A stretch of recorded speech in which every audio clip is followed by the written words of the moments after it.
ஷஷ்டி. நான் 4ஆம் வகுப்பு படிக்கிறேன். நான் நவதானியங்கள் மண்ணில் போட்டேன். சிறிது பிறகு தண்ணி ஊற்றினேன். நான் 3 நாள் கழித்து பார்த்தேன், முளைத்து வந்தது.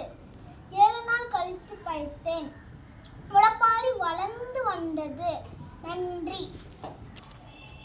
முதல் நாள் நான் நவதானியங்கள் மண்ணில் போட்டேன்.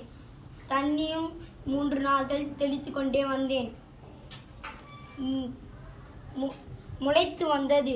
7 நாட்கள் கழித்து பார்த்தேன், முளைப்பாரி வந்துவிட்டது. இதுதான் நான் செஞ்ச முளைப்பாரி. என் பெயர் ரூவா. நான் 4ஆம் வகுப்பு படிக்கிறேன். முதல் நாள் நான் மண்ணில் நவதானியங்கள் போட்டேன். அதற்கு பிறகு 3 நாள் தண்ணி ஊற்றினேன். அதற்கு பிறகு 3 நாட்கள் கழித்து பார்த்தேன், வளர்ந்து விட்டது. அதற்கு பிறகு 7 நாள் கழித்து பார்த்தேன், பெரிதாக வளர்ந்து விட்டது. இதுதான் நான் செஞ்ச முளைப்பாரி. நன்றி. அனைவருக்கும் வணக்கம். என் பெயர் அருணி. நான் 4ஆம் வகுப்பு படிக்கிறேன். மண்ணில் கடுகு போட்டேன். பிறகு தினந்தோறும் தண்ணீர் ஊற்றினேன். 3 நாட்கள் கழித்து பார்த்தேன், வளர்ந்தது. 7 நாட்கள் கழித்து பார்த்தேன், பெரிதாக வளர்ந்தது.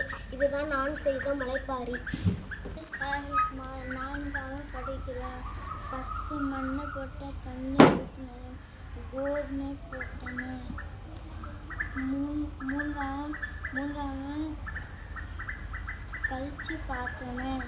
இது